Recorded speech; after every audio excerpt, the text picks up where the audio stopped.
श्रीमदानंदतीर्थ भगवत्पादाचार्य गुरुभ्यो नमः। हरिः ओम्। कल्याणाद्भुतगात्राय कमिदार्थप्रदायिने श्रीमद्वेंकटनाथाय श्रीनिवासाय ते नमः। रामाय रामभद्राय रामचंद्राय वेदसे रघुनाथाय नाथाय सीताय पतये नमः। हयग्रीव हयग्रीव हयग्रीवेद्यो वदेत् तस्य निस्सरते वाणी जन्मकन्या प्रवाहवत्। बुद्धिर्बलं यशोधैर्यं निर्भयत्वं अरोगतामजाढ्यं वाक्पटुत्वं च हनुमत्स्मरणात् भवेत्। अभ्रमं बङ्गरहितं अजडं विमलं सदा आनन्दतीर्थमतुलं भजे तापत्रयापहं। चित्रैः पदैश्च गम्भीरैः वाक्यैर्बाणैरखण्डितैः गुरुभावं व्यञ्जयन्ति भाति श्री जयतीर्थवाक्। तं वन्दे नृसिंहतीर्थनिलयं श्रीव्यासराट् पूजितं ध्यायन्तं मनसा नृसिंहशरणं श्रीपादराजं गुरुम्। अर्तिकल्पितकल्पोऽयं प्रत्यर्थिगजकेसरी श्रीव्यासतीर्थगुरुर्भूयात् तस्मदिष्टार्थसिद्धये। तपोविद्याविरक्त्यादिसद्गुणौकाकराणकं वादिराजगुरून् वन्दे हयग्रीवपदाश्रयान्। भक्तानां मानसां भोजभाणवे कामधेनवे नमतां कल्पतरवे जयीन्द्रगुरवे नमः। प्रणमत्कामधेनुं च भजत्सुरतरूपमं श्रीभावबोधकृत्पादचिन्तामणिम् उपास्महे। कुशाग्रमतये भाणद्युतये वादिबीतये आराधितश्रीपतये श्रीसुधीन्द्रयतये नमः। पूज्याय राघवेन्द्राय सत्यधर्मरताय च भजतां कल्पवृक्षाय नमतां कामधेनवे। दुर्वादिध्वान्तरवये वैष्णवेन्दीवरेन्दवे श्रीराघवेन्द्रगुरवे नमोऽत्यन्तदयाळवे। मूकोऽपि यत्प्रसादेन मुकुन्दशयनायते राजराजायते रिक्तो राघवेन्द्रं तमाश्रये। आपादमौलिपर्यन्तं गुरूणामाकृतिं स्मरे तेन विघ्नाः प्रणश्यन्ति सिद्ध्यन्ति च मनोरथाः। श्रीगुरुभ्यो नमः। हरिः ओम्।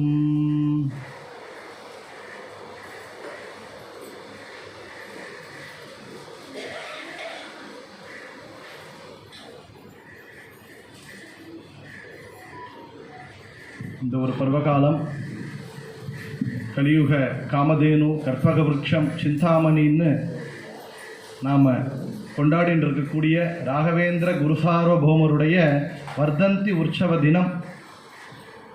ஸ்ரீ ராகவேந்திரர் எப்படி நம்ம வாயு பகவானை சொல்லும்போது பிரதமோ ஹனுமான் நாம துதியோ பீம ஏவச்ச பூர்ணப்பிரக்ய திருத்தீயஸ்து பகவத் காரிய சாதகான்னு சொல்கிறோம்.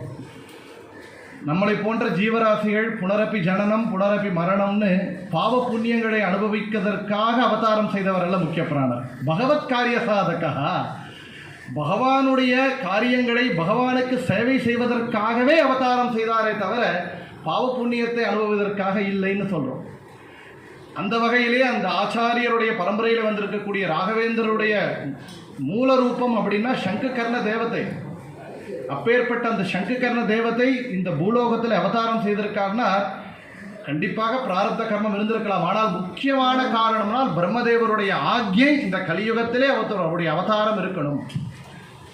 அவரே கிருத்தயுகத்திலே பிரகலாதராஜராக அவதாரம் செய்து நரசிம்ம அவதாரம், பகவானுடைய திரிவிக்கிர ரூபம் வாமன ரூபம் ரெண்டையும் பிரத்யட்சமாக பார்த்தவர் பிரகலாதராஜர். ஏனால் நரசிம்ம அவதாரத்திற்கு முக்கிய காரணமாக இருந்தவர்னு சொல்கிறோம். அவருடைய பேரனான பலி சக்கரவர்த்திக்கு வாமனரூபி பரமாத்மா வந்து அனுகிரகம் செய்யும் போது கூட இருந்து அங்கே தரிசனம் செய்து அந்த திரிவிக்கிரமனிடத்தில் பிரார்த்தனை செய்தவரும் பிரகலாதராஜர். இப்போ பகவானுடைய 2 அவதாரங்களை பிரத்யட்சமாக கண்டவர். அவரே பாகுலிகராஜராக துவாபர யுகத்தில் அவதாரம் செய்யும் போது பாண்டவர்களுக்கு தாத்தா ஸ்தானம் அவர். அப்பேற்பட்ட பெரிய தாத்தா, அப்பேற்பட்ட அந்த ஸ்தானத்திலே பிரத்யட்சமாக கிருஷ்ண பரமாத்மாவையும் பகவானுடைய ரூபமான வேதவியாசரையும் பகவானுடைய அவதாரமான பரசுராமரையும் 3 அவதாரங்களை கண்டவர் அவர் பாகலிகராஜர். அவரே கலியுகத்தில் வியாசராஜராக அவதாரம் செய்து மூல கோபாலகிருஷ்ணனை பிரத்யட்சமாக கண்டவர் வியாசராஜர். அவரே மீண்டும் கலியுகத்திலே ராகவேந்திராக அவதாரம் செய்திருக்காருன்னா அவதார நோக்கமும் இருக்கு அவருக்கு. ஏதோ ஒரு நோக்கத்திற்காக அல்ல, பகவத் ஸ்ரீ மத்வமத வர்தனஹான்னு சொல்றார் அப்பனாச்சாரியா. அவருடைய அவதாரம் எதற்குன்னா ஸ்ரீ மத்வமத வர்தனஹா. இந்த மத்வமதத்திலே ஆச்சாரியருடைய டீகாச்சாரியாருடைய கிரந்தங்களை விசேஷமாக பிரச்சாரம் செய்வதற்காக அவதாரம் செய்தவர் ராகவேந்திர தீர்த்தர். 51 கிரந்தங்களை கொடுத்திருக்கார். அப்பேற்பட்ட அந்த ராகவேந்திர தீர்த்தருக்கு ஒரு சங்கல்பம் இருக்கு. இன்றைக்கு எடுத்துக்கிட்டு இருக்க தலைப்பு என்ன? ராகவேந்திர தீர்த்தருடைய சங்கல்பமும் அந்த சங்கல்பத்தை பிரதிபலிக்கக்கூடிய அவருடைய மகிமைகளும் அதான் இன்னைக்கு தலைப்பு. எல்லாம் தெரிஞ்சதே தான். அதை பார்த்தீங்கன்னா இந்த ஃப்ளேவர் ஆற்றுல வந்து சமையல் பண்ணும்போது ஒன்றே தான் இருக்கும். அதை ஒன்றையே மிக்ஸ் பண்ணி வேறு ஐட்டமாக 4 ஐட்டம் கொண்டு வச்சுருவோம். அந்த மாதிரி அடியனுக்கு தெரிஞ்சதே நான் குடிச்செடியில் குதிரை ஓட்டிகிட்டு இருக்கேன். ஆனால் தலைப்பு கொஞ்சம் மாற்றிட்டு அதில் ஒரு ருச்சி தெரியும். அந்த ருச்சியை அப்படியே கொடுத்துட வேண்டியது, வேறு ஒன்றும் இல்லை. எல்லாம் தெரிந்த கதைகளே தான். ஆனால் வேறு இன்டர்பிரிட்டேஷன், அந்த நம்ம பார்க்குற அது எந்த நோக்கில் பார்க்க போகிறோம் அப்படின்னா, ராகவேந்திர தீர்த்தருடைய சங்கல்பம் என்ன அது அவங்க தெரிஞ்சுக்கணும் கண்டிப்பாக. அந்த சங்கல்பத்தினிடையே தான் நிறைய மகிமைகள் நம்ம தெரிஞ்சுட்டு இருக்கோமே, அதெல்லாம் அதோட கார்லேட் பண்ணி பார்க்கணும். ரிலேட் பண்ணி பார்த்தோன்னா, ஓ இது அவருடைய சங்கல்பம் அப்படி இருக்குது, அதனால தான் அப்படி நடந்திருக்கு அப்படின்னு நம்ம தெரிஞ்சுக்க முடியும். இப்போ அவருடைய சங்கல்பம் என்ன அப்படின்னு பார்த்தோம்னா, ராகவேந்திர தீர்த்தர் அவரே தன்னுடைய ஒரு கிரந்தம் பிராத சங்கல்ப கத்தியம்னு, ராகவேந்திர தீர்த்தர் 2 கத்திய கிரந்தங்களை கொடுத்துருக்கார். ஒன்று பிராத சங்கல்ப கத்தியா, இன்னொன்று சர்வசமர்ப்பண கத்தியம்னு. How to start the day, how to end the day அப்படின்னா ராகவேந்திர தீர்த்தர் தெரிஞ்சுக்கணும். How to start the day, நம்ம வாட்ஸ்அப்பில் குட் மார்னிங் எல்லாம் போடுறோம், அதெல்லாம் இல்லை. அவர் பிராத சங்கல்ப கத்தியத்தில் ஆரம்பிக்கிறார். இந்த நாளை எப்படி சங்கல்பம் செய்து ஆரம்பிக்கணும் அப்படின்னு அவர் நம்மளுக்கு வழிகாமிச்சு கொடுத்துருக்கார். இன்றைக்கும் ஜீவனோடு இருந்து 700 வருஷங்கள் மூல பிருந்தாவனத்தில் உள்ள இருந்து 72 தேவதாமூர்த்திகளை ஜபம் செய்துட்டு இருக்கார். அப்போ அதிகாலையிலே அவர் அனுஷ்டானத்தை முடிச்ச அப்புறம் செய்யக்கூடிய சங்கல்பம் அது பிராத சங்கல்ப கத்தியம். அவரே ஐயற்றியது இன்றைக்கும் உள்ளே இருந்து சங்கல்பம் செய்துட்டு இருக்கார் அவர். இன்னொன்று சர்வசமர்ப்பண கத்தியம். அதில் ஒவ்வொரு காரியங்களையும் கர்மங்களையும், அது சுப கர்மங்கள் அதாவது சத்கர்மங்களாகட்டும் இல்லை துஷ்கர்மங்களாகட்டும், ரெண்டையும் சமர்ப்பணம் செய்யணும்னு சொல்கிறார். அதில் how to end the day before going to the bed நாம் என்ன பண்ணுறோம், குட் நைட்டுன்னு சொல்கிறோம். இல்லை, சமர்ப்பணம் செய்கிறார். ஒவ்வொரு அது அன்னைக்கு ராத்திரி பண்ணுறது இல்லை, ஒவ்வொரு க்ஷணத்திற்கும் சமர்ப்பணம் செய்யக்கூடியவர் வாயு பகவான். ஒவ்வொரு அப்பேற்பட்ட அந்த பரம்பரையை வந்து ராகவேந்திர தீர்த்தர் ஒவ்வொரு கர்மங்களையும் சமர்ப்பணம் செய்கிறார். 2 கத்திய கிரந்தங்களை கொடுத்துருக்காரு. இந்த கத்திய கிரந்தங்களுக்கான மகத்துவம் ஏன்னா நேரம் அரை மணி நேரம் தான் கொடுத்துருக்கான்னு நினைக்கிறேன் எனக்கு, அதனால் நான் சுருக்கமாக சொல்லிடுறேன். கத்திய கிரந்தம் அப்படின்னா, கத்தியம்னா ப்ரோஸ், காவிய கிரந்தங்கள்னா பொயட், அதாவது பொயட்ரி சொல்கிறவன். பத்தியம் கத்தியம் 2 இருக்குது. பத்தியம்னா பொயட், பத்தியம் வந்து மனப்பாடம் பண்ணிடலாம். அதனால் குழந்தைகளுக்கு பார்த்தீங்கன்னா நிறைய பத்தியங்கள் தான் கொடுப்போம் மனப்பாடம் பண்ணுறதுக்கு. இந்த கத்தியம்னா ப்ரோஸ், அது கொஞ்சம் உரைநடையில் இருக்கிறது. தமிழில் உரைநடைன்னு சொல்கிறோமே, அது வந்து மனப்பாடம் செய்ய முடியாது. ஆனால் கத்திய கிரந்தங்களையும் அவருடைய சாமர்த்தியம் இருக்குன்னு ராகவேந்திர காமிச்ச கிரந்தங்கள் இந்த பிராத சங்கல்ப கத்தியம், சர்வசமர்ப்பண கத்தியம். அதில் இந்த பிராத சங்கல்ப கத்தியத்தில் ஒரு என்ன விசேஷம்னா, 1000க்கும் மேலே வார்த்தைகள் இருக்குதுல. அப்பேற்பட்ட அவ்வளோ வார்த்தைகளை ஒரு பெரிய சொற்றொடர், நான் ஸ்டாப் கமா செப்பரேட்டட் டெக்ஸ்ட். அது எப்படின்னா ஃபுல் ஸ்டாப் இல்லாமல் ஒரு கிரந்தத்தை பண்ணியிருக்காங்க. அந்த கிரந்தத்தில் 99.99% வந்து அந்த ஃபுல் கிரந்தம் ஒரு வாக்கியத்தில் பண்ணியிருக்காங்க. அந்த சாமர்த்தியத்தை ராகவேந்திர தீர்த்தத்தில் அந்த கிரந்தத்தில் பார்க்கலாம். அதில் பண்ணும்போது கடைசியாக அந்த 99.9 எல்லாம் சொல்லிடுறார். என்னென்ன பகவானுடைய மகிமைகள் என்ன, முக்கிய பிராணருடைய மகிமைகள் என்ன அப்படின்னு பெரிய வர்ணனையை கொடுத்து, நான் நேரடியாக அந்த அவருடைய சங்கல்பத்துக்கு போயிடுறேன். அதில் எல்லாம் சொல்லி, சீதாபதே ஸ்ரீ மூலராமச்சந்திர பிரேரணையா, சீதாபதே ஸ்ரீ ராமச்சந்திர பிரத்யர்த்தம், ராமச்சந்திர பிரேரணையா ராமச்சந்திர பிரத்யர்த்தம். அதில் முக்கியமாக ஒரு சங்கல்பம் செய்கிற, கரிஷ்யே யதாசக்தி யதா பக்தி. அவர் சொல்கிறார் என்ன பண்ணுறோம், என்ன சங்கல்பம் அப்படின்னா, அவர் தான் செய்கிறேன் அப்படின்னு ஒரு சங்கல்பம். தான் செய்கிறேன்னு ஒரு சங்கல்பம்னால், இந்த பகவத் ரூபங்கள் சிந்தனை முக்கியமாக முக்கிய பிராண அந்தரியாமியான பகவானுடைய அந்த பிரேரணை, அந்த பிரீத்திக்காக சம்ஸ்மிருதி பூர்வகம் சயனாத்து சமுத்தாய அத்யதனம் ஸ்வவர்ணாசிரமோச்சிதம். அவரவர்கள் வர்ணம் ஆசிரமம். வர்ணம்னா என்ன, ஆசிரமம் என்ன, ஆசிரமம்னா பிரம்மச்சரியம், கிரகஸ்தாசிரமம், வானப்பிரஸ்தம், சன்னியாசமம். வர்ணம்னா இல்லை பிராமண சத்திரிய வைஷ்ய 4ஆம் வர்ணத்தா, அது வர்ணத்திற்கு தகுந்தபடி ஆசிரமத்திற்கு தகுந்தபடி உச்சிதமான அதாவது சாஸ்திரோக்தமான கர்மங்களை தேச காலாவஸ்தோச்சிதம், தேசத்திற்கு தகுந்தபடி காலத்திற்கு தகுந்தபடி. நான் உட்காந்து 12 மணிக்கு உட்காந்து சந்தியாவந்தனம் பண்ணுறேன்னு சொல்லக்கூடாது. அந்த காலம் என்னமோ அதுக்கு தகுந்த கர்மங்கள். தேசம் எந்த இடத்துல பண்ணணுமோ அது அந்தந்த தேசத்துக்கு தகுந்தபடி. நதி தீரத்துக்கு போவோம், புண்ணிய கஷேத்திரங்கள் போகிறோம், அவங்க விசேஷமான அந்த யோக்கியதை இருக்கிறவா பித்திருக்களுக்கு தர்ப்பணம் கொடுப்பா, விசேஷமாக ஸ்ராத்தங்களை பண்ணுவா. அந்த தேசத்தை பொறுத்து செய்யக்கூடிய அந்த கர்மங்கள் தேச காலாவஸ்தோச்சிதம். என்ன மாதிரி கர்மங்கள்? 3 வகையான கர்மங்களை சொல்றார். நித்திய நைமித்திக காமியபேதேன திரிவிதம் தத் பூஜாத்மகம் கர்ம யதா சக்தி யதா ஜப்தி யதா வைபவம் கரிஷ்யே செய்யறேன்னு சொல்றார். என்ன கர்மங்கள்? 3 கர்மங்கள். இதெல்லாம் பேசிக் தான், நம்ம குழந்தைகளுக்கெல்லாம் சொல்லி கொடுக்கணும். நித்திய நைமித்திக காமியன், இந்த 3 வகையான கர்மங்கள். ரொம்ப உள்ள போல நித்திய கர்மங்கள், நித்திய கர்மானுஷ்டானம்னா கண்டிப்பா இது மேண்டேட்டரி, ஆப்ஷனல் கிடையாதுன்னு அர்த்தம். சந்தியாவந்தனம் ஆப்ஷனல் கிடையாது, அது மேண்டேட்டரி, செய்ய தீரணும். செய்தால் புண்ணியம் இருக்கும், ஆனால் செய்யலைன்னா பாவம் இருக்குதுக்கெல்லாம். நித்திய கர்மங்கள் தேவர பூஜை, சந்தியாவந்தனம், துளசி பூஜை முக்கியமாக செய்ய வேண்டிய நித்திய கர்மானுஷ்டானங்கள். நைமித்திக கர்மங்கள், நைமித்திக கர்மங்கள்னால் அக்கேஷனலாக நம்ம செய்யறது. பித்ருஷார்த்தங்கள் வருஷத்துக்கு ஒரு தடவை பண்ணணும்.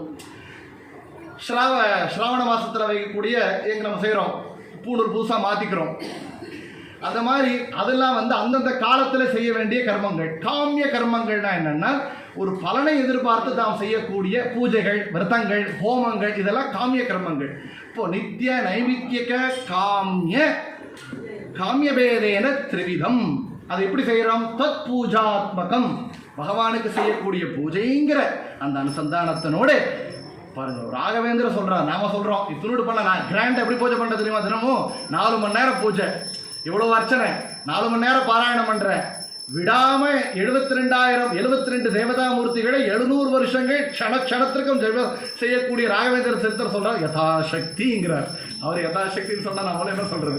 யதாசக்தி யதா யப்தி யதா வைபவங்கிறார். யதா வைபவம், அவருடைய பூஜைக்கு தாண்டிய ஒரு வைபவம் இல்லை. இன்னைக்கு கிரந்தங்களினாலேயே பூஜை. ராகவேந்திரர் பகவானை எப்படி பிரீத்தி பண்ணார்னா ஒவ்வொரு கிரந்த ரச்சனையிலேயே பிரீத்தி பண்ணியிருக்கார். அப்போ யதா வைபவம் கரிஷ்யே செய்யறேன்னு ஒரு சங்கல்பம் பண்ணிட்டார். இதை நான் எடுத்துக்கல இன்னைக்கு தலைப்புக்கு.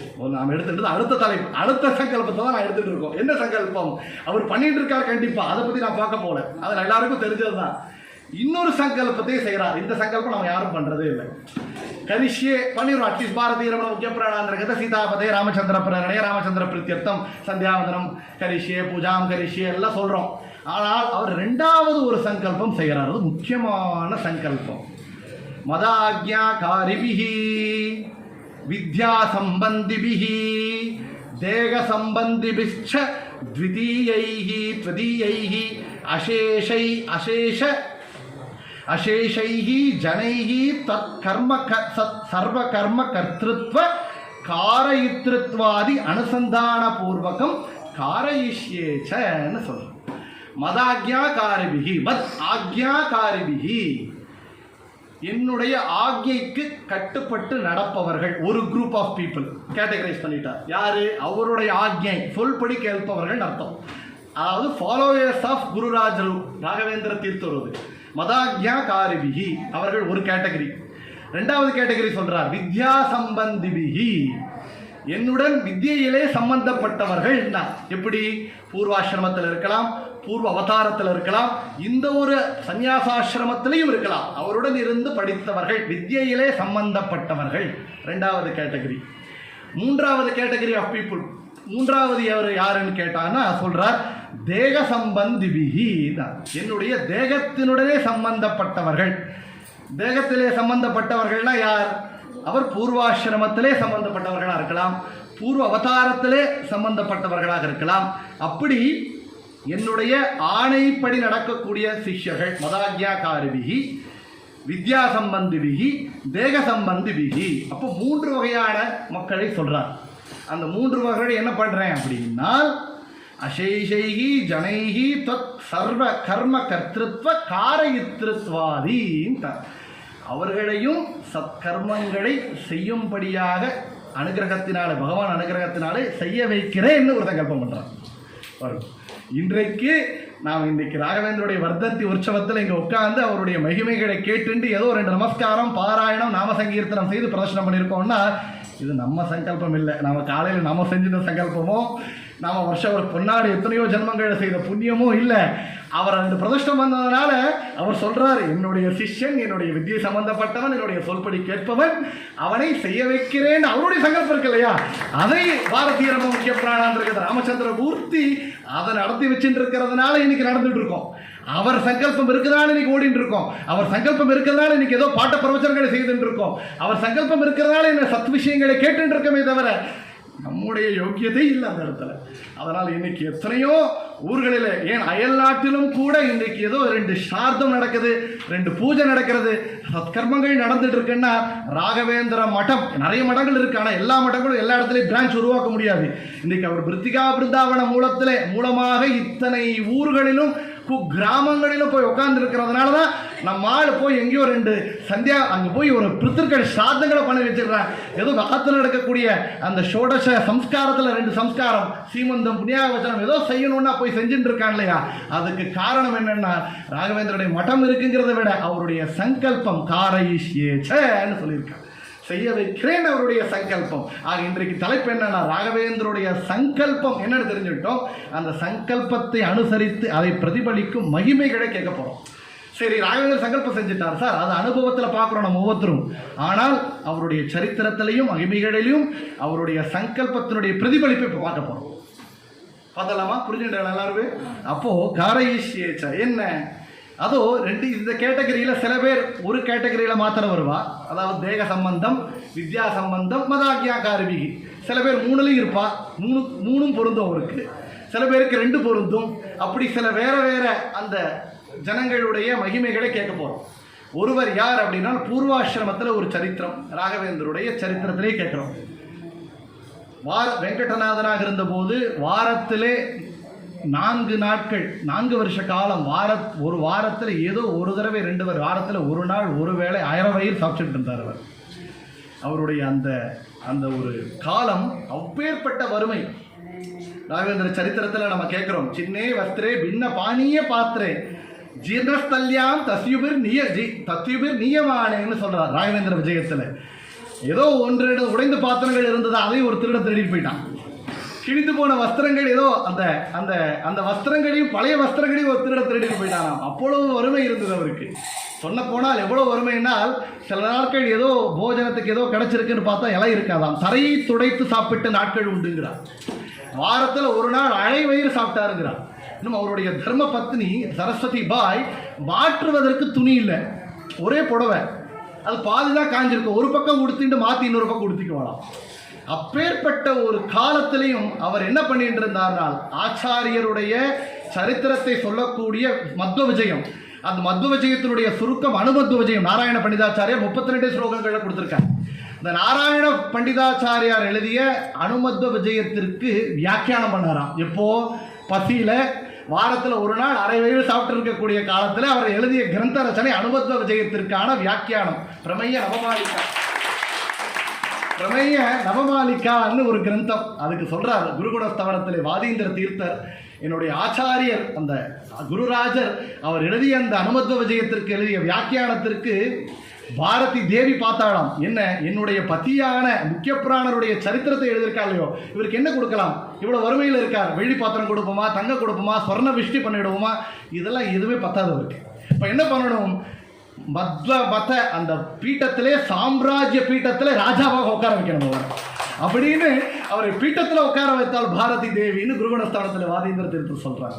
அப்போ அப்பேற்பட்ட அந்த பக்தி தினப்படியாக ஜலமே நைவேத்தியம், ஜலமே அவருக்கு தீர்த்த பிரசாதம் எடுத்துட்டவங்க அங்காரட்சத்தை வச்சுன்னு வந்துடுவார். அப்பேற்பட்ட அனுஷ்டானத்தில் இருந்தவர். மகன் லட்சுமி நாராயண ஆச்சாருக்கு போஜனத்திற்கு வழி இல்லை தினமும். அப்போ ஒரு நாள் சரஸ்வதி பாய் அவல் எடுத்துன்னு வந்திருக்கா.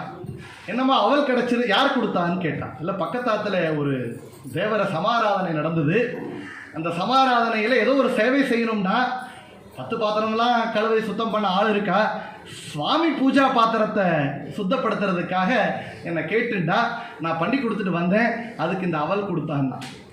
அந்த க்ஷணம் வெங்கடநாதர் சொல்கிறார், திருப்பி கொடுத்துட்டு வந்துடுவான்ட்டு. திருப்பி கொடுத்துட்டு வந்துடுன்னா இன்றைக்கெல்லாம் கேட்டால் எவ்வளோ எரிச்சல் வரும், அந்த நேரத்தில் முகத்தில் வீசினாலும் உண்டு அவளை எடுத்து. ஆனால் அந்த நேரம் பதில் எதுவுமே கேட்கல. சரஸ்வதி பாய் நேராக போனால் திருப்பி கொடுத்துட்டு வந்தான்.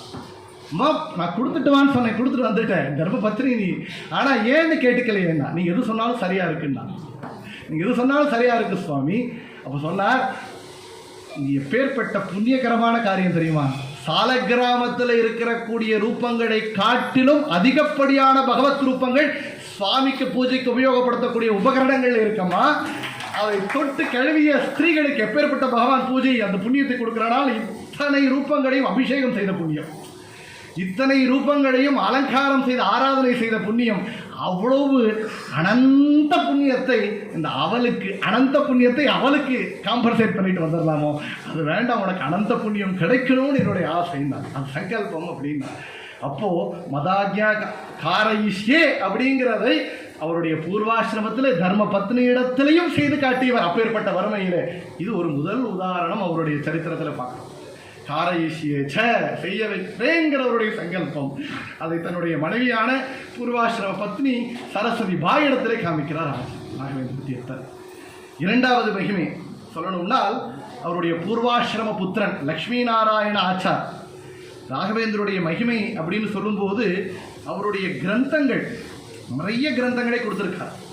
அதில் அவருடைய பூர்வாசிரம புத்திரன் லக்ஷ்மி நாராயண ஆச்சார் சொன்னோம், ராகவேந்திர தீர்த்தர் சன்னியாசாசிரமத்தை ஏற்றுக்கணுங்கிற போது சுதீந்திர தீர்த்தர் சொன்னாராம், முதல்ல உன்னுடைய கடமை கர்த்தவியத்தை முடிச்சுட்டு வந்ததுன்னா பாருங்க.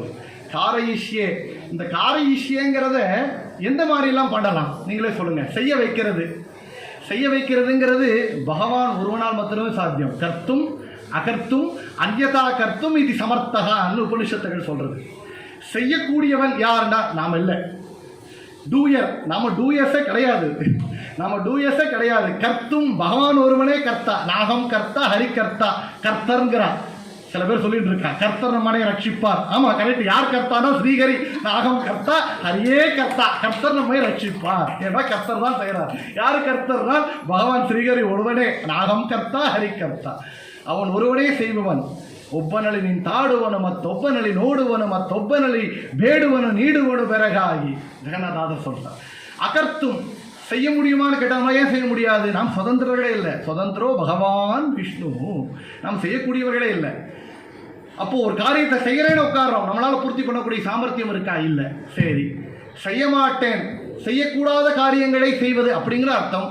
ஒரு காரியத்தை செய்ய மாட்டேன்னு செய்யாமல் இருக்கிறது, பேசாமல் இருக்கிறேன், இன்னைக்கு பூரா மௌனம், சாத்தியமா? அகர்த்தும் செய்யவே, அது சாத்தியமே இல்லை நம்மளால். செய்ய முடியாத ஆப்போசிட், செய்ய முடியாத ஒரு காரியங்களை இல்லை, செய்ய மாட்டேன்னு சொல்கிற காரியங்களை செய்யக்கூடியவன் பகவான் ஒருவனே. அந்யதா கர்த்தும், முதல்ல சொன்னதை முதல்ல சரிங்கிறது அதை மாற்றி பண்ணுறது, கிருஷ்ணன் பண்ணியிருக்கான் நிறைய அந்த மாதிரி லீலைகளை. இன்னொன்று பிறரை செய்ய வைப்பது, அது யாருக்கு சாத்தியம்? ஆற்றுல பசங்களே நம்ம பேச்சை கேட்க மாட்டுறாங்க. பிறரை செய்ய வைக்கக்கூடிய சாமர்த்தியம்னா பகவான் ஒருவனுக்கே இருக்கு. அப்படி இருந்தால் ராகவேந்திரர் காரயிஷ்யன்னு சங்கல்பம் பண்ணியிருக்காரு அப்படின்னா, அவர் என்னுடைய சங்கல்பத்தினால்னு சொல்லலை, பாரதிய ரமண முக்கிய பிராமணனுடைய அனுகிரகத்தினாலே அப்படிங்கிறது அவருடைய அனுசந்தான பூர்வகம் அப்படின்னு சொன்னார்களே, அது இங்கும் பொருந்துமே தவிர நான் பண்ண வைக்கலையப்பா. என் உள்ளே இருந்து என்னுடைய பதாக்யா காரிபிகி ஆகியக்கு கட்டுப்படுபவர்களையும், தேக சம்பந்திபிகி தேக சம்பந்தப்பட்டவர்களையும், இன்னொன்று வித்யா சம்பந்திபிகி அவர்களை செய்ய வைக்கிறேன், நான் இல்லை, பகவான் செய்ய வைக்கிறான்ங்கிற சங்கல்பம். அப்போ இங்கே யாருன்னாலும் முதல்ல பார்த்தோம் சரஸ்வதி பாய் யாரு, தேக சம்பந்தி பிகிங்கிற கேட்டகரி, தேகத்துடன் சம்பந்தப்பட்டவர்கள். இன்னொன்று யாருன்னால் அவருடைய புத்திரன் லக்ஷ்மி நாராயண ஆச்சார், அவர் உபநயிடம் செய்துட்டு வானார். இந்த நான் சொல்ல வந்தேன் எப்படி செய்ய வைக்கலாம், அதுக்கு பகவான் கீதையில சொல்றான். ஒன்று சொல்லி செய்ய வைக்கிறது, இன்னொன்று நம்ம நடந்த காட்டி ரோல் மாடலா இன்ஸ்பிரேஷனா செய்ய வைக்கிறது. அதில் எது நல்லா வேலை பண்ணுன்னா சொல்லி காட்டி செய்ய வைக்கிறது பாதி தான் நடக்கும், நடக்குமானே தெரியல. பகவான் கீதையில் சொல்கிறான் என்னன்னா, என்னுடைய பேச்சை கேட்பவர்கள் என்னை பார்த்து எப்படி நடந்துக்கோ அர்ஜுனா, நான் கர்மங்களை பண்ணணுங்கிறதே இல்லைப்பா, நான் ஏன் பண்ணுறேன்னா கிருஷ்ணனே பண்ணாம விட்டுட்டானே, கிருஷ்ணனை பூஜை பண்ணலையே, கிருஷ்ணனை பிராமண துவேஷம் பண்ணிட்டானே, கிருஷ்ணனை அனுஷ்டானம் பண்ணலையேன்னு சொல்லக்கூடாதுப்பா, அதனால் கர்மங்களை பண்ணுறேன், அதனால் பெரியவர்களை பார்த்து தான் சரியாக பண்ணுவோம். அப்போது இன்ஸ்பிரேஷன் டு யங் ஜென்ரேஷன் நம்ம இருக்கணும். அப்போது ராகவேந்திரத்தை என்ன பண்ணுறார், சன்னியாசாசிரமம் ஏற்றுக்கணும். தந்தைங்கிறவருக்கு என்ன கர்த்தவியம்னா, உபநயனம் செய்ய வேண்டியது மகனுக்கு ஒரு கர்த்தவியம், பொன் குழந்தையாக இருந்தால் கன்னியாதானம் செய்ய வேண்டியது கர்த்தவியம். இன்னைக்கு என்ன பண்ணிட்டோம், படிக்க வச்சா கர்த்தவியம் முடிஞ்சு விட்டுருந்தாங்க, கன்னியாதானம் பற்றி யோசிக்கிறதே இல்லை. 30-35 பொண்ணுக்கு டிமாண்ட் அதிகமாகிட்டே இருக்கு. மகள் அப்படின்னா கன்னியாதானம், மகன் அப்படின்னா உபநயனம். ஏன் சுவாமி அவனுக்கு கல்யாணம் இல்லையானா? அவன் பிரம்மச்சரியான சன்னியாசம் கூட போகலாமா? ஆனால் மகள் அப்படிங்கிறவள் சாதனைக்கு என்றைக்கு தகுதியாகிறாள், என்னைக்கு கன்னியாதானம் செய்து கொடுத்து விவாகம் செய்கிறாளோ அன்னைக்கு that is kind of eligibility criteria equivalent to உபநயனாங்கிறார். விவாகம் தான் கன்னிகைகளுக்கு ஈக்குவலன் டு உபநயன சம்ஸ்காரம் போலன்னு அர்த்தம். அப்போ என்ன பண்ணார் ராகவேந்திர தீர்த்தர்? முதல்ல உபநயன சம்ஸ்காரம் செய்து தேவதைகள் இடத்துல தன்னுடைய மகனை ஒப்படைச்சிட்டு கிளம்புறார் வெங்கடநாதன். தேக சம்பந்தி விகி காரையே காட்டுறாரு நம்மளுக்கு எல்லாம். உபநயனம் பண்ணுங்க குழந்தைகளுக்கு, லேட் பண்ணாதீங்க, கர்ப்பாஷ்டமத்தில் உபநயனம் பண்ணுங்க, ஸ்கூல் ஸ்டடீஸ்னு போஸ்ட்போன் பண்ணாதீங்க, உடம்பு சரியில்லை போஸ்ட்போன் பண்ணாதீங்க, சூரியனை வேண்டினா ஆரோக்கியம் கொடுத்தால் யோனக பிரச்சோதயா புத்தியை பிரச்சோதனை செய்வார், ஆரோக்கியக்காரகன் சூரியன் ஆரோக்கியம் வரும், உபநயனம் பண்ணுங்கன்னு காட்டுறார். ரெண்டாவது இந்த லட்சுமி நாராயண ஆச்சார் தேக சம்பந்தி பிகி மாத்திரம் இல்லை, வித்யா சம்பந்தி பிகி மதாக்யா காரிபிகியும் கூட. ஏன்னால் அவரே பின்னாளிலே ராகவேந்திர தீர்த்தரோடத்திலே சிஷ்யராகவும் இருக்கார். இதில் எப்பேற்பட்ட காரயிஷ்யன்னா ஒரு உதாரணம் இவருடைய சரித்திரத்தில் பார்க்குறோம். என்னன்னா லட்சுமி நாராயண வேத ஆச்சாரியர் கொடுத்த சர்வமூல கிரந்தங்களிலே ஒன்று ரிக்பாஷ்யம். அந்த ரிக்பாஷ்யத்திற்கு ஜெயதீர்த்தர் டீக்கா எழுதுறார், ரிக்பாஷ்ய டீக்கா.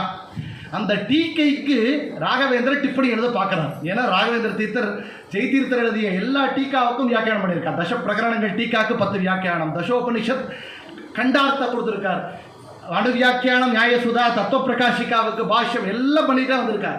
ஆனால் ரிக்பாஷ்யத்திற்கு டீக்கைக்கு இவர் வியாக்கியானம் பண்ணணுங்கும் போது லட்சுமி நாராயணாச்சார் ஒரு கிரந்தம் பண்ணி வந்து கொடுக்குறார்.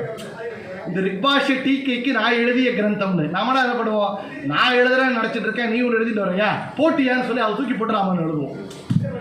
ராகவேந்திரத்தை தானே பண்ணாரா, என்னுடைய சிஷ்யன் எழுதிட்டாங்களையோ, இதுக்கு மேலே நான் ஒன்று எழுதினால் அவனுடைய கிரந்தியத்திற்கு வேல்யூ கம்மியாயிடும். பாருங்க எப்பேற்பட்ட அந்த காருண்யம் பாருங்க. சிஷ்யன் எழுதிய கிரந்தத்திற்கு இவர் மீண்டும் வியாக்கியானம் பண்ணாராம். பாருங்க, சிஷ்யன் எழுதிய கிரந்தத்திற்கு வியாக்கியானம் பண்ணணும்னால் எவ்வளவு நம்ம ஈகோ இல்லாமல் இருக்கணும். அந்த ஸ்தானம் எப்படி வியாசராஜர் தாசரந்தரே புரந்தர தாசரையால் தன்னோட சிஷ்யரை கொண்டாடி காமிச்சாராங்க. இங்கே ராகவேந்திர தீர்த்தர் தன்னுடைய சிஷ்யரான பூர்வாசிரமமான லட்சுமி நாராயணாச்சார் ரிக் பாஷ்ய டீக்கைக்கு வியாக்கியானம் பண்ணார். இவர் அதற்கு வியாக்கியானம் எழுதி கொடுத்திருக்கார், அவரையும் எழுத வைத்திருக்கார். இன்னொன்று என்னன்னா, ராகவேந்திர தீர்த்தர் எழுதிய முக்கியமான கிரந்தங்கள் 3. அது மகாபாரத தாத்பர்ய பாவசங்கிரகம், ராமசாரித்திர மஞ்சரி, கிருஷ்ணசாரித்திர மஞ்சரி. ஏன் இந்த 3 கிரந்தங்கள்னால் விஸ்தாரமான 24,000 ஸ்லோகம் இருக்கக்கூடிய ராமாயண கிரந்தத்தை 11 ஸ்லோகங்களே ராமசாரித்திர மஞ்சரி, பாகவத தசமஸ்கந்தத்தை சுருக்கி கிருஷ்ணசாரித்திர மஞ்சரி, மகாபாரத தாத்பர்ய நிர்ணயம் மத்வாச்சாரியார் கொடுத்த 5000 ஸ்லோகங்கள் 32 அத்தியாயத்தை 32 ஸ்லோகங்களில் கொடுத்துருக்கார். இது எப்படின்னா, அகஸ்தியர் சமுத்திரத்தை பானம் பண்ணார், அது பெரிய விஷயம் இல்லை, அந்த கின்னஸ் ரெக்கார்டை தூக்கி போட்டிருக்கோம், எங்க ராயர் பண்ணியிருக்காரு, வாதீந்தர் தீர்த்தர் கூட சொல்றார். இவ்வளவு பெரிய சமுத்திரத்தை இத்தினூண்டு அடக்கி கொடுத்திருக்காரு உதிரணியிலே.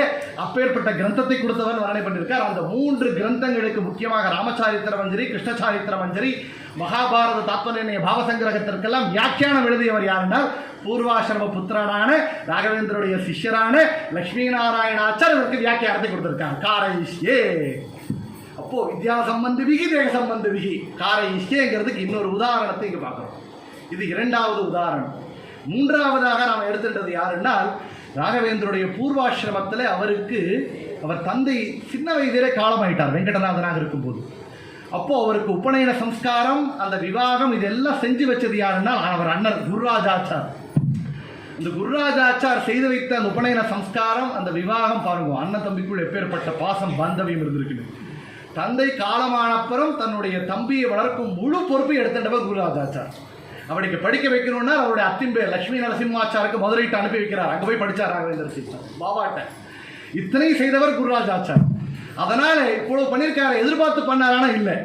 ஆனால் கிருஷ்ணன் பகவானுக்கு கீதையில் சொல்றான், நல்ல காரியத்திற்கு நல்ல பலன் இல்லாமல் போகாதுன்னு கீதையில் சொல்றான்.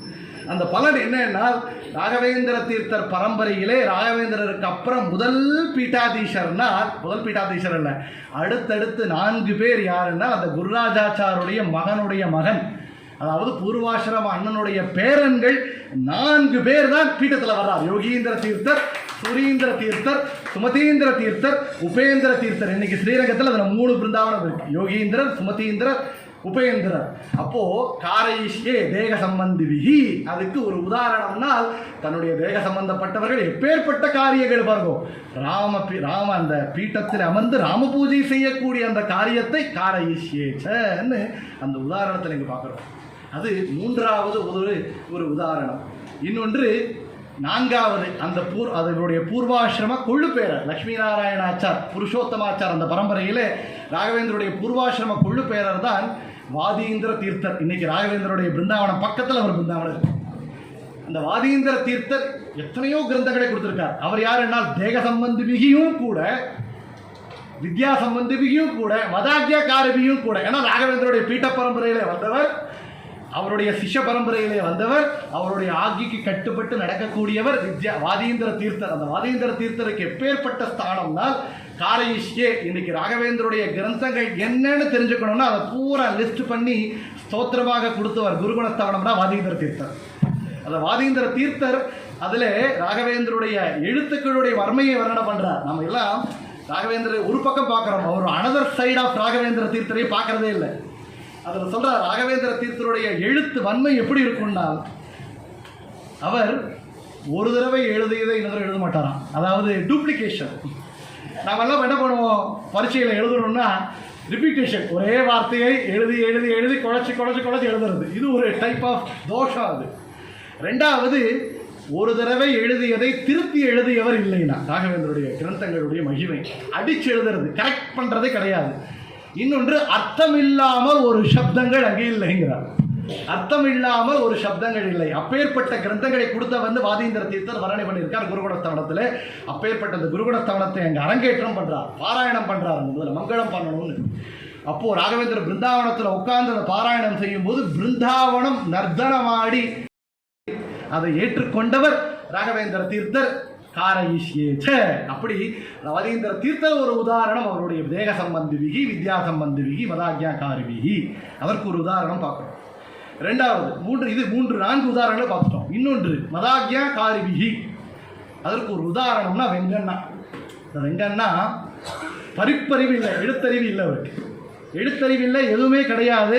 ராகவேந்திரர் பற்றி எதுவும் தெரியாது. அப்போ தீர்த்த யாத்திரை மார்க்கத்தில் வந்துட்டு இருக்கார். அப்போ அவருடைய சிஷ்யர் சொல்றார், இவர் ஸ்ரீ ராகவேந்திர தீர்த்தர். ஏதோ ஒரு கஷ்டம் ஆபத்துன்னு வந்தால் ஸ்ரீ ராகவேந்திராய நமஹான்னு ஜபிப்பார், அது ரட்சிக்கும். அவன் வெறும் கோ சம்ரட்சணை செய்யக்கூடியவன். எழுத்தறிவில்லை. கேட்கும் முதலாய ராஜா ஒரு ஓலையை, அந்த செய்தியை படிக்க சொல்றார். படிக்க தெரியாதவருக்கு அப்போ என்ன பண்ணணும் பாருங்க, தவசங்கீர்த்தனம் வேதசாஸ்திரார்த்த ஞான சித்தே என்ன ரப்பனாச்சாரியர் ராகவேந்திர தீர்த்தனை நாம் ஸ்மரிக்கிறோமே, அவர்கிட்ட என்ன பிரார்த்தனை செய்கிறோம்? வேத சாஸ்திரார்த்த ஞான சித்தையே சங்கீர்த்தனம் வேத சாஸ்திரார்த்த ஞான சித்தையேன்னு ராகவேந்திரை நாம் தியானிக்கணும். ஏனால் வேத சாஸ்திரங்கள் சங்கீதத்தையும் கூட அனுசந்தான பூர்வகமாக பக்தியுடன் அர்த்தத்துடன் தெரிஞ்சிக்கக்கூடிய பாக்கியத்தை கொடுப்பவர் ராகவேந்திர தீர்த்தர். அப்போது உள்ளே இருந்த அந்த சப்தங்களை அவருக்கு காதில் போட்டிருக்கார், அந்த எழுத்துக்களை அவருக்கு காமிச்சிருக்கார், அந்த எழுத்துக்களை படிக்கக்கூடிய அந்த புத்தியை கொடுத்திருக்கார். அப்போ வெங்கண்ணாவுக்கு காரயிஷ்யே எப்பேற்பட்டதுனால் அந்த எழுத்து அறிவை கொடுத்தார், ஒரே திவான் பதவியும் கொடுத்தார். பாருங்க, இந்த ஒரு கல்லில் 2 மாங்காங்கிறோம். அது ராகவேந்திர தீர்த்தரில் பல மாங்காய் பார்க்கலாம். ஒரு கல்லில் ஏக்க காலத்தில் இமீடியட் அட்மிஷன், இமீடியட் அப்பாயின்மெண்ட் 2 கிடைக்காது. ஸ்கூலில் அட்மிஷன் பண்ணால் 12 வருஷம் படித்து அதுக்கு 4 வருஷம் மேலே படித்தா அப்பாயின்மெண்ட் கிடைக்கும் வேலையில். இமீடியட் அட்மிஷன் எழுத்தறிவே கொடுத்தார், இமீடியட் அப்பாயின்மெண்ட் திவானாவும் கொடுத்தார். ராகவேந்திர தீர்த்தருடைய மகிமை அகம்ய மகிமாலோகே ராகவேந்திரோ மகாயசாக சொல்கிறார். அகம்ய மகிமையை காண்பிக்கக்கூடியவர் அப்படின்னு அப்பனாச்சாரியார் சொல்வதற்கான மகிமை இதுவே. அப்போது திவானாக வென்றார். அப்போ ராகவேந்திர தீர்த்தர் நமஸ்காரம் பண்ணுறார். அவனுக்கு திவான் வெங்கண்ணா வந்தார். என்ன பண்ண சொன்னார்?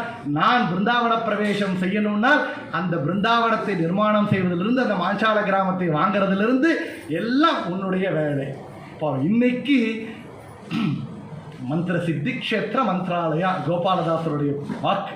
மந்திர சித்தி க்ஷேத்திரமான அந்த மந்திராலயத்திலே ராகவேந்திரன் அமர்ந்திருக்கிறானால், உட்கார்ந்திருக்கிறார்னால் அந்த பெரிய அந்த காரியத்தை, அந்த சேவையை செய்தவர் யாருனால் வெங்கண்ணா. அந்த வெங்கண்ணாவை அந்த காரியத்தை செய்ய வச்சவர் யாருன்னா ராகவேந்திர தீர்த்தர். காரயிஷ்யே மதாக்யாகாரிபிஹி, என்னுடைய ஆகியை கட்டுப்பட்டு செய்பவர். இதில் ஆகியை கட்டுப்பட்டு செய்தவர் எப்படி எடுத்துக்கிறேன்? குருவினுடைய வாக்கை எப்படி ஏற்றுக்கணும்னு வெங்கநாட்டை பார்க்கணும்.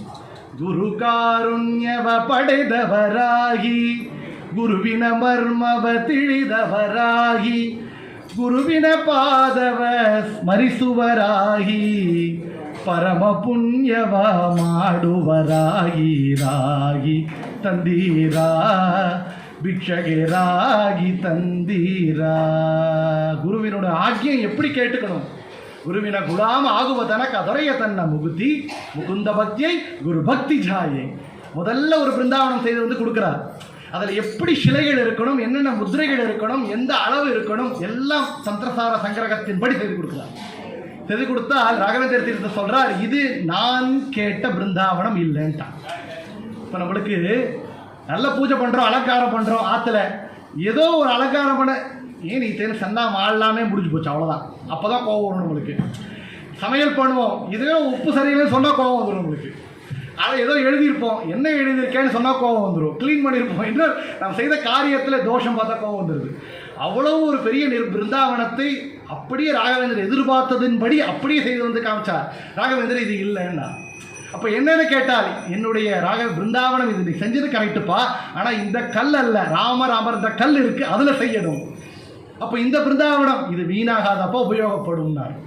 அந்த க்ஷணம் எதிர்பேச்சல்ல, மதாக்யா காரிபிகி திவான் என்னண்டா திருப்பி போய் அந்த கல் எடுத்துட்டு வந்தார், அதில் பிருந்தாவனம் செய்தார். அந்த பிருந்தாவனத்தில் தான் பிருந்தாவன பிரவேசம் செய்கிறார். அப்போ அந்த இன்னொரு பிருந்தாவனம் 72 வருஷங்கள் அப்படியே இருந்தது. அதற்கப்புறமாக சொப்பன சூச்சனையாகி அவருடைய பூர்வாசிரம கொள்ளுப்பேரர் குருகுணத்தவன ரச்சனக்காரர் வாதீந்திர தீர்த்தருக்கு அந்த பிருந்தாவனம் இன்றைக்கு ராகவேந்தர் பக்கத்திலே வரக்கூடிய பாக்கியம். ராகவேந்தர் பிருந்தாவனம் போலவே அமைக்கப்பட்ட பிருந்தாவனம். மதாக்யா காரிபிகி காரயிஷ்யேச்ச. ஆகிக்கு கற்றுவிட்டவர்களை செய்ய வைக்கிறேன், அந்த வெங்கண்ணாவை செய்ய வைத்து அந்த புண்ணியத்தை கொடுத்தவர் ராகவேந்திர தீர்த்தர். இன்றைக்கும் அவருடைய பிருந்தாவனம் 2 பிருந்தாவனம் பக்கத்தில் இருக்கு. எப்பேற்பட்ட பாக்கியம் ராகவேந்தருடைய சங்கல்பம் அப்படிங்கிறத பார்க்குறோம். இன்னொன்று ஸ்ரீனிவாசாச்சார், பெரிய பண்டிதர், நியாயசுதா பண்டிதர் நம்மளுக்கு தெரியும். அப்பேற்பட்டவர் மாணவி கஷேத்திரத்திலிருந்து வர்றார்.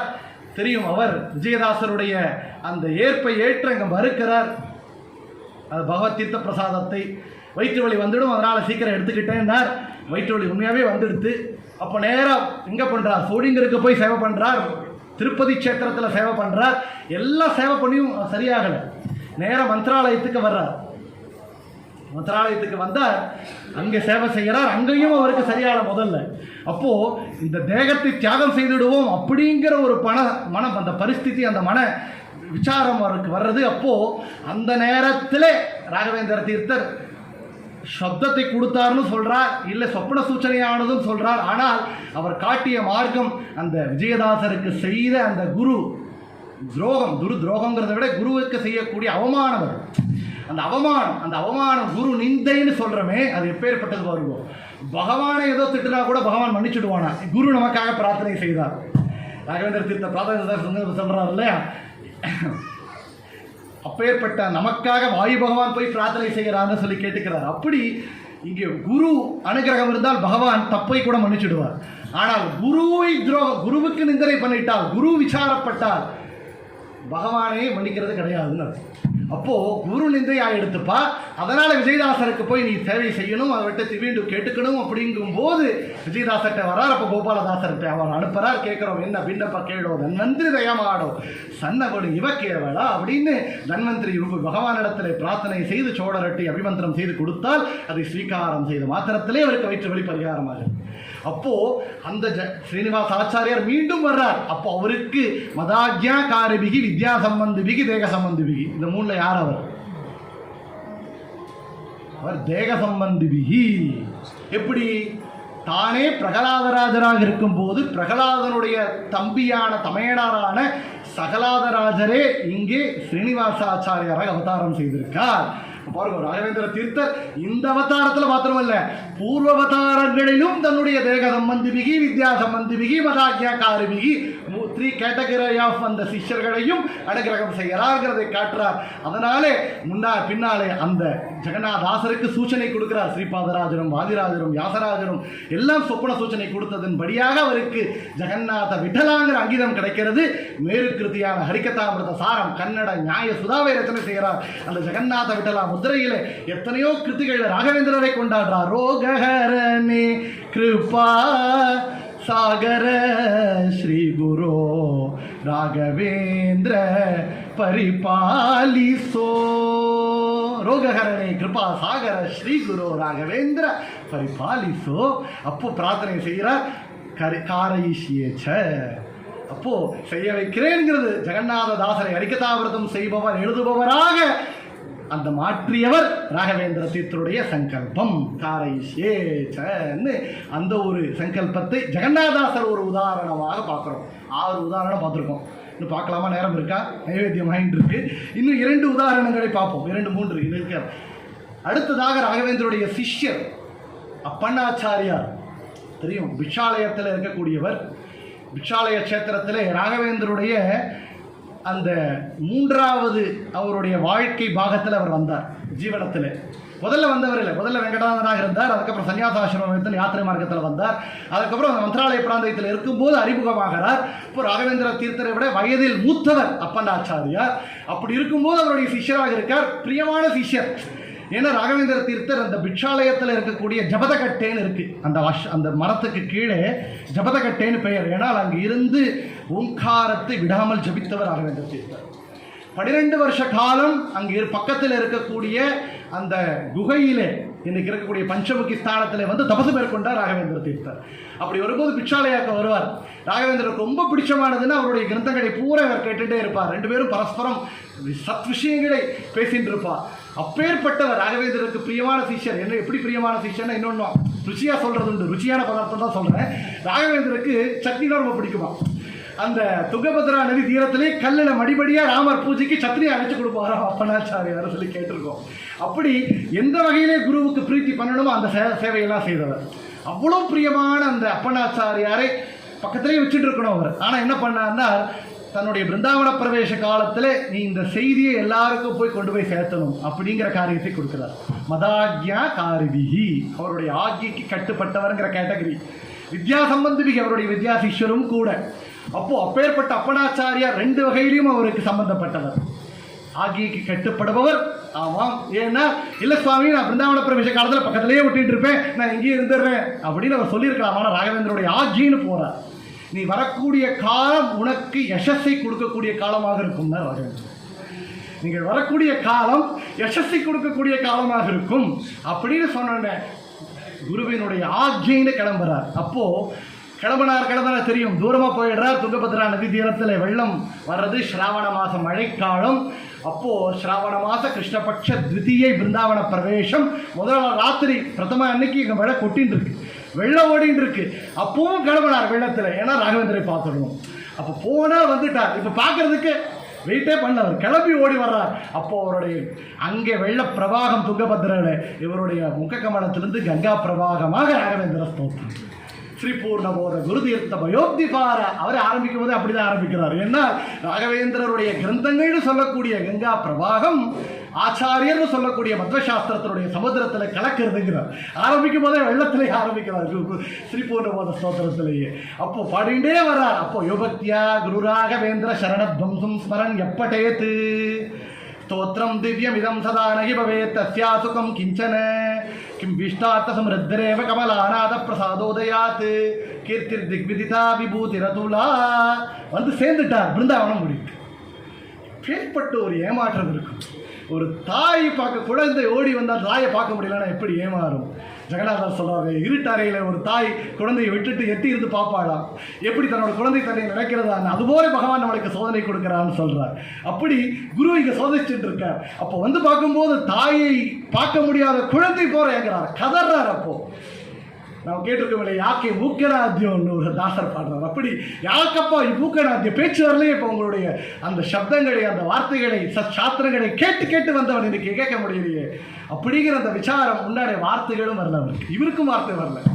அப்போ விபூதி ரதுலா அப்படின்னா உள்ள இருந்து சப்தங்களை கொடுத்து சாட்சி ஹயா ஸ்தோத்ரஹி அப்படின்னு அந்த ஸ்தோத்திரத்தை உள்ள இருந்த அந்த நேரத்தில் ஹயகிரிவி பரமாத்மாவை ஜபம் செய்துட்டு இருந்ததனால ஹயகிரிவனே சாட்சின்னு அந்த ஸ்தோத்திரத்தை பூர்த்தி செய்து அந்த ஸ்தோத்திரத்தில் சொன்ன எல்லாமும் சத்தியம் அப்படின்னு பூர்த்தி பண்ணி கொடுத்துருக்காரு இல்லையா. இன்றைக்கு ராகவேந்திரனுடைய ஸ்தோத்திரங்கள் எத்தனையோ இருக்கலாம், ஆனால் குரு ஸ்தோத்திரம் அப்படின்னா ராகவேந்திர அப்பண்ணாச்சாரியருடைய ஸ்தோத்திரம். இன்னைக்கு வாயுஸ்துதி ராகவேந்திர ஸ்தோத்திரம் எவ்வளவு கோட்டி ஜபம் ஆகிருக்குன்னே கணக்கில்லை.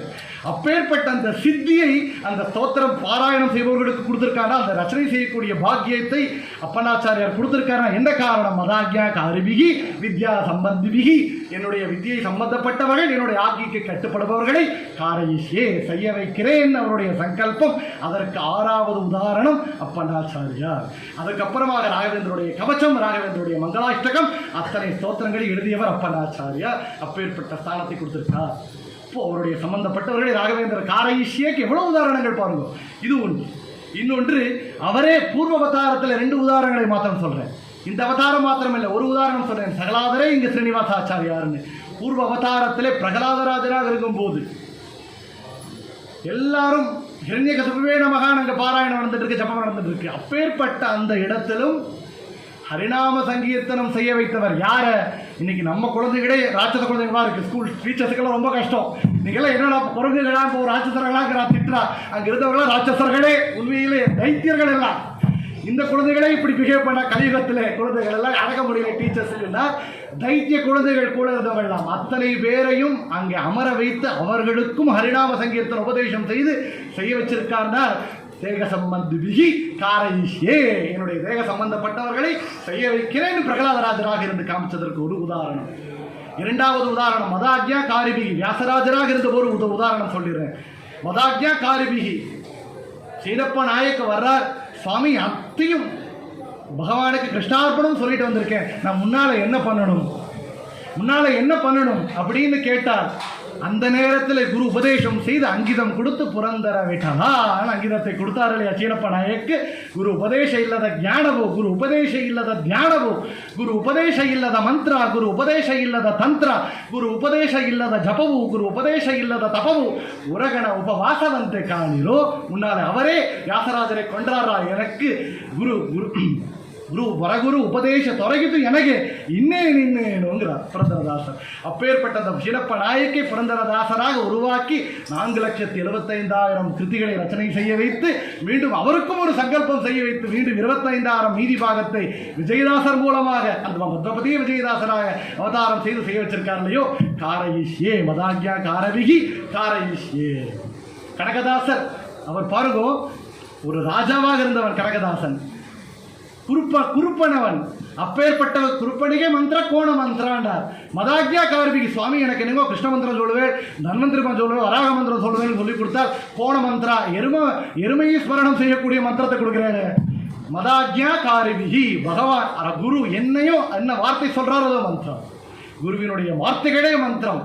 ಒಂದು ಅಕ್ಷರ பேடிதவனும் கூட குருன்னு புரந்தரதாசன் சொல்றார். நமக்கு பகவான் ஒருவனே இருக்கணும், குரு நிறைய பேர் இருக்கணும். நம்ம இன்னைக்கு என்ன பண்ணிட்டா, பகவான் அனைவரை கொண்டாடிட்டு இருக்கோம், ஒரு குருவை கூட பிடிச்சிக்கிறது கிடையாது. ஏனால் அதனால அத்தனை பேர் குருவினுடைய மந்திர கோண மந்திரா, கோணான்னு ஜபிக்கிறார். யமதர்மராஜனுடைய வாகனம் அங்கே வந்துடுது. இப்போ பெரிய ஏரியை நிர்மாணம் செய்யணும், இந்த பாறாங்களை தூக்கணும்னா அந்த கோணத்தை வச்சுட்டு செஞ்சுக்கோனா வியாசராஜர், அங்கேயும் சத்காரியம். அப்போ கனகதாசருக்கு மதாக்யா காரிபிகி, அவருக்கு அப்பேற்பட்ட அங்கிதத்தை கொடுத்து எவ்வளோ மகிமைகள். காரையிஷேச்ச, அது ஒரு உதாரணம். அப்போ பிரகலாதராஜராக இருந்தபோது, கனகதாசராக இருந்தபோது அத்தனை காரியங்களையும் செய்ய வச்சிருக்கார். ஒரே ஒரு உதாரணத்தோட பூர்த்தி பண்ணிக்கிறோம். 2 உதாரணங்கள், முடிய வேண்டிய டைம் வந்துடுது. அப்போ ஒன்று, அவர் தீர்த்த யாத்திரை மார்க்கத்தில் வர்றார். ஒரு பாளையக்காரர், அந்த ஊரில் எங்கேயும் ஹோம் ஜபம் பாராயணம் நடக்கக்கூடாது. ஏன்னா இதெல்லாம் நம்பிக்கை இல்லை, நாஸ்திகவாதம். இன்னைக்கு பார்க்கக்கூடிய நிலைமை அன்றைக்கே இருந்திருக்கு. அன்றைக்கெல்லாம் எப்படின்னா, ஒரு ஊருக்குள்ளே போகணும்னா பிக்ஷை ஆகணும்னா இன்னைக்கெல்லாம் அழைச்சிட்டு வர்றாங்க. பத்ரி அவர்லாம் அவர் பெரிய சர்வீஸ் பண்ணாங்க. ஒவ்வொரு ஆத்துக்கும் இருக்கக்கூடிய இடத்துக்கு குரு அழைச்சிட்டு போனோம், பாத பூஜை பண்ணோம், பிக்ஷை பண்ணோம். அன்றைக்கெல்லாம் அப்படி இல்லை. ஒரு ஊருக்குள்ளே போனால் வேறு மதக்காரர் இருப்பா, நாஸ்திகவாதிகள்லாம் இருப்பா. அத்தனை பேரையும் வாதத்தில் ஜெயிக்கணும், ஜெயிச்சப்புறம் அவங்கள அக்செப்ட் பண்ணிக்கணும் நம்ம குருவா. அதுக்கப்புறம் தத்தமுதிரா தாரணம் பண்ணணும், சிஷ்யராக மாற்றிக்கணும். அதுக்கப்புறம் தான் பிக்ஷை ஏற்றுக்கணும், இல்லைக்கே உபவாசம். அப்பேற்பட்ட காலத்தில் அந்த ஊரில் போனால் பாளையக்கார வேதங்களுக்கு எதிரி அவர், நாஸ்திகவாதம் பேசுகிறார். அப்பா உனக்கு என்ன சொன்னால் நம்பிக்கை வரும்னு கேட்டார். என்ன சொன்னால் நம்பிக்கை வரும்? இந்த உலக்கை, காய்ந்து போன உலக்கை மரம், இது முளை விட்டால் உனக்கு நம்பிக்கை வருமானு கேட்டார். சாத்தியமே இல்லை சுவாமி, நீங்கள் செய்து காட்டுக்க பார்ப்போம்னா ஒரு சேலஞ்சு பண்ணுறான். அந்த நேரத்தில் எந்த சேலஞ்சையும் ஏற்றுக்கிட்டவர் ஆச்சாரியர். ஆச்சாரியர் சரித்திரத்தை கேட்குறோம். சுப்தங்களை சொன்னால் முளைக்குமான்னு கேட்டார். பீஜத்தை கையில் வச்சிருந்தார், சூக்தத்தை சொன்னார், முளைத்தது, அது பூ பூத்தது, அந்த பூ காயானது, பலன் என்னல் அந்த பழமே பலம் தான். ஆச்சாரியர் இன்ஸ்டன்டா கொடுத்தார் அந்த தினத்தில். இப்போ ராகவேந்திர தீர்த்த தினப்படியாக தான் தங்கிய காலத்தில் தினமும் சூக்த பாராயணம் செய்கிறார். ஏனால் வேதத்திரைய 3 வேதங்களுக்கு கிரந்தங்களை கொடுத்தவர், 10 உபனிஷத்துக்களுக்கு வியாக்கியானம் பண்ணவர், ரிக் பாஷ்யத்திற்கு வியாக்கியானம் பண்ணவர். வேதத்தின் மேல் அப்பேற்பட்ட நம்பிக்கை அவருக்கு. அந்த வேத சூக்தங்களை பாராயணம் செய்து அந்த அபிமந்திரணம் செய்த ஜலத்தை கொண்டு அவரே ஊத்துறார். அந்ததுக்கு ஊத்தினால் காய்ந்து போன மர உலக்கை திருப்பி முளைச்சி வந்துதான். அப்போ அந்த பாளையக்காரர் அந்த இடத்துல சாஷ்டாங்கமாக நமஸ்காரம் செய்து, உங்க ஆக்கிக்கு கட்டுப்பட்டவன், நான் என்ன பண்ணணும்னா வேதங்களை சம்ரட்சணை செய்வான்னார். மதாஜ்யா காரிபிகி காரயிஷ்யேச்ச, நாஸ்திகவாதிகளையும் அவர் ஆக்கிக்கு கட்டுப்பட வைத்து செய்ய வைத்தவர் ராகவேந்திர தீர்த்தர். இவ்வளவு உதாரணங்களை பார்க்கிறோம். இன்னும் ஒரே ஒரு உதாரணத்தோட முடிக்கிறேன். அவருடைய சிஷ்யர் பரம்பரையில வந்தவர்னால் அப்பாவூர் பக்கத்தில் இருக்கார், கிருஷ்ணாபுரம் அப்பாவூர். பயங்கர மகிமை அவருக்கு. ராகவேந்திரை பிரத்யட்சமாக கண்டு தரிசனம் பண்ணவர். அப்பேற்பட்ட அப்பாவூரிடத்துல ஒரு காலத்தில் ஒரு தம்பதிகள் வந்து கேட்கிறார், என்னுடைய குழந்தை எனக்கு நல்ல சந்தானமாகணும். உள்ள ஏதோ வேண்டார், கொடுக்கிறார், ஒரு முத்து கொடுக்கிறார். அவர் முத்தினந்தே மகு விட்டுத்தானே அப்பாவூர். ராகவேந்தருடைய அனுகிரகத்தினாலே முத்தினந்தே மகா அப்படின்னார். அதே போல பிறந்தவர் தான் குரு ஜெகநாத தாசர். பாருங்க, ராகவேந்தருடைய பக்தர்கள், ராகவேந்தருடைய நேரடி ஆக்கி கட்டுப்பட்டவர்கள் மாத்திரம் இல்லை, ராகவேந்தருடைய சிஷ்யர்களுடைய சிஷ்யர்களுடைய சிஷ்யர்கள். எப்படி நம்ம இது ரகோத்தம தீர்த்தர சரித்திரத்தை சொல்றோமே, சிஷ்ய சிஷ்ய சிஷ்யாத்தியாக டிப்பன்யாச்சாரிய சமீதாக, அவருடைய சிஷ்யர்களுடைய சிஷ்யர்களுடைய சிஷ்யர்களையும் டிப்பணிக்காரராக்கியவர் ரகோத்தம தீர்த்தன்னு பார்த்தார். ராகவேந்தருடைய சிஷ்யர்களுடைய சிஷ்யர்களுடைய சிஷ்யர்களையும் டிப்பணிக்காரர்களாக ஆக்கியவர், கிரந்த ரச்சனைக்காரர்களாக ஆக்கியவர், தாச சிரேஷ்டர்களாக ஆக்கியவர் ராகவேந்திர தீர்த்தர். ஏனால் இன்றைக்கு அந்த அப்பாவருடைய அனுகிரகத்தினாலே பிறந்த குழந்தை தான் குரு ஜெகநாத தாசர். கன்னடத்திலே ராகவேந்திர விஜயத்தை கொடுத்தவர். குரு ஜெகநாத விட்டலா முத்திரையில எத்தனையோ கிருத்திகளை கொடுத்தவர். தூகீரே ராயர தூகீரே குருகள தூகீரே யதி குல திலகர தூகீரே யோகீந்திர கரகமல பூஜ்யர தூகீரே குரு ராகவேந்திரரா. இன்றைக்கும் ராகவேந்திரருக்கு ராத்திரி நேரத்தில் ஜோஜோ பாடணும்னா பிரிய சிஷ்யர் குரு ஜெகநாதர் பாடிய பாட்டை கேட்டுதான் அவர் அங்கே அந்த ஜோஜோ காரியம், அந்த நாளையம் நடக்கிறதுனால் அந்த அப்பேற்பட்ட அந்த குரு ஜெகநாத தாசரை கொடுத்தவர் அப்பாவூர். அந்த அப்பாவூர் ராகவேந்தருடைய அவதாக்யா காரிபிகி காரயிஷ்யே. அதற்கு ஒரு உதாரணம். இப்படி எத்தனையோ உதாரணங்களை கேட்கலாம். அப்படி ராகவேந்தருடைய மகிமைகளை நாம் சொல்லிகிட்டே போகலாம். அதனால அவருடைய சேவையே நமக்கு பாக்கியம். அவருடைய சேவையை செய்வதே பாக்கியம். அந்த சேவையை நமக்கு எப்படி கடுப்பார், நம்ம நேரடியாக அவருடைய சேவையை செய்ய முடியுமான்னு கேட்டால் அந்த சேவையை செய்வதற்கான பாக்கியமும் அவரே கொடுக்கணும். உன்னருளாலே உன்தாழ் பணிந்துன்னு சொல்லுவோம். அப்படி அவருடைய அனுகிரகத்தினாலேயே அவருடைய தாழ் பணிந்து அந்த சேவையை செய்யக்கூடிய பாக்கியத்தையும் அவர் கொடுக்கணும். அப்போ ராகவேந்திரத்தை நாம் என்ன பிரார்த்தனை செய்யணும்னா ஒரே ஒரு பிரார்த்தனை, உங்களுடைய சங்கல்பத்திலே மதாக்கியா காரிபிகி வித்யா சம்பந்திபிகி தேக சம்பந்திபிகி, இந்த 3லே ஒன்றை என்ன வச்சுக்கோப்பா சுவாமி, இந்த 3லே ஒன்றை வச்சுக்கோங்க. அவருடைய தேக சம்பந்தப்பட்டவர்களா நமக்கு தெரியாது, அவருக்கு தெரியும். நம்முடைய பூர்வ ஜன்மங்கள் அனைத்தும் அறிந்தவர் ராகவேந்திர தீர்த்தர். அவர் கண் முன்னால் அனைத்தும் அறிந்தவர். நம்முடைய பூர்வ ஜன்மங்கள் என்ன, வரக்கூடிய ஜன்மங்கள் என்னங்கிறதையும் பகவத் அனுகிரகத்தால் அறிந்தவர். நமக்கு முன்னால் என்ன செய்யணும் எதை செய்யக்கூடாதுங்கிறதையும் அவரே அறிந்தவர். அப்பேற்பட்ட ராகவேந்திர தீர்த்தத்தில் உங்களையும் என்னையும் உங்களுடைய சிஷ்யனாக எடுத்துக்கோங்க. வித்யா சம்பந்தம் எனக்கும் வித்தியை கொடுங்கோ. அடியனுக்கு சென்னையில் 2002 வரும்போது ஒன்றும் தெரியாது. ட்ரிப்ளிகேன் ராகவேந்திர சுவாமி இடத்துக்கு போனேன். என்னோட ஃப்ரெண்ட் ஒருவன் ரூம்மேட் சொன்னார், குருவினுடைய அனுகிரகத்தை இருந்தால் ஏதோ முன்னேற முடியும்ப்பா, நல்ல குருவை பிடிச்சிக்கோன்னா. எங்கே ஐடியில் இருக்கோம், நம்ம எங்கேயோ தங்கிட்டு இருக்கோம், எந்த குருவை பிடிக்கிறது, திருவல்லிக்கேணி ராகவேந்திரகிட்ட போனோம். நீங்கள் ஜீவனோட இன்னைக்கு இருக்கீர்கள், நீங்களே எனக்கு குரு உண்டு. எத்தனையோ குரு மகனியர்கள் மூலமாக அந்த ஏதோ ஒரு ஞானத்தை கொடுத்து இன்றைக்கு இந்த அர்ப்பனுக்கும் அவரை பற்றியான பேசக்கூடிய பாக்கியத்தை தாராபுரம் காடு ஹனுமந்தராய சுவாமி, என்னுடைய குருநாதர், என்னுடைய தாத்தாவான ராகவேந்தர் ராவ், தாய் தந்தையர்களுடைய ஆசீர்வாதம் பிராச்சீனா சின்ன புண்ணியோச்சய சதுரதரகா சாரதா சாரு சித்தானந்தம் அனுகிரகத்தினால் ஆசீர்வாதத்தினால இன்றைக்கு ஏதோ 2 வார்த்தை பேசுகிறோம்னா அந்த காரயிஷ்யே அவர் உள்ளே இருந்து செய்ததுனால இன்றைக்கு வேலைக்கு நடுவுலையும் இன்றைக்கு ராகவேந்திர மகிமைகளை பேசுப்பான் அவர் காரயிஷ்ய சங்கல்பம் பண்ணிட்டார் நினைக்கிறேன். அதனால் நம்ம ஒவ்வொருக்குள்ளும் இருந்து நமக்காக அவர் சம்பந்தப்பட்டவராக நம்ம ஏற்றுண்டு நமக்காக சங்கல்பம் செய்துக்கணும்னு ராகவேந்திரத்தில் பேசி ಸೇವಕನು ಸೇವೆಯನ್ನು ನೀಡುತ್ತ ಸೇವಕನ ಸೇವೆಯನ್ನು ಸೇವಿಸಿ ಸೇವಕ ಭಾವವೀಯುತ ತಾವು ಕರುಣಿಸಿ ಪೊರೆಯದರೆಯೊಳು ಪವನಾತ್ಮಕ ಕಾವ ಕರುಣಲಿ ಬಾರೋ ಗುರು ರಾಘವೇಂದ್ರ எவ்வளோ சொல்கிறார் பாருங்க. சேவகனு சேவையனு சேவிசி சேவக பாவவியுத்தான்னார். நான் பண்ணலை, உள்ளே இருந்து செய்விப்பவனும் நீங்களேன்னு அந்த அனுசந்தான பூர்வக்கமாக சேவை செய்யணுமே தவிர ராகவேந்திரக்கு இவ்வளோ வஜ்ர கவச்சம் போட்டுட்டேன், எவ்வளோ அவதாரம் அலங்காரம் பண்ணேன், எவ்வளோ பிரதர்ஷனம் பண்ணியிருக்கேன், எவ்வளோ டொனேஷன் கொடுத்துருக்கேன், நாம பண்ணலை.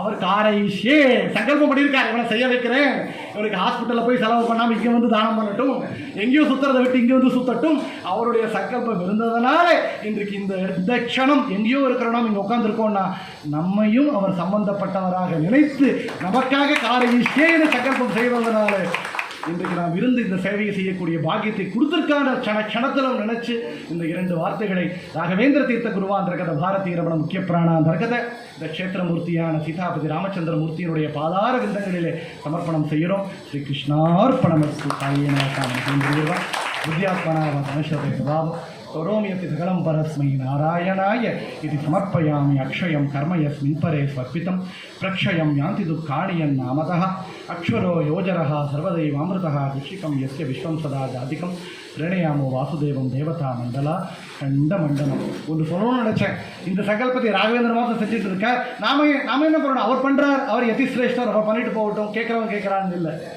நம்மளும் செய்யணுங்கிறார். என்ன காரயிஷ்யே? நான் செய்கிறேன், என் மனைவியை செய்ய வைக்கிறேன், என் குழந்தைகளை செய்ய வைக்கிறேன், என் பந்து பாந்தவர்களை செய்ய வைக்கிறேன், என் எதிரியும் செய்ய வைக்கிறேன் அப்படிங்கிற சங்கல்பத்தை நாமும் பண்ணணும். நான் பாராயணம் பண்ணுறேன், நான் மாத்திரம் அனுக்கிறவங்க இல்லை, 10 பேருக்கு சொல்லிக் கொடுக்கணும். நான் இடத்துக்கு போகிறேன்னா ஒரு காரில் போகிறோம், வாங்க நீங்களும் போகிறோம், பாராயணத்துக்கு போகிறேன், அழைச்சிட்டு போவோம், எல்லாரையும் என்கரேஜ் பண்ணுங்க, மெசேஜ் போடுங்க, வந்தால் வரட்டும், அவர் அனுக்கிரகம் ராய் இருந்தால் அவரும் வந்துடுவார். அப்போது நம் சுற்று வட்டாரத்தில் இருக்கவர்களை, பந்து பாந்தவர்களை, சிநேகிதர்களை நாமும் கூட காரயிஷ்யேன்னு சங்கல்பம் செய்துட்டு செய்ய வைக்க வேண்டியது பெரிய கர்த்தவியம் அப்படிங்கிற வார்த்தையும் கூட இந்த இடத்துல சொல்லிட்டு கிருஷ்ணார்ப்பணமஸ்துன்னு சமர்ப்பணம் செய்கிறோம். நேரம் சரியா இருக்கா சார்? ஓகே.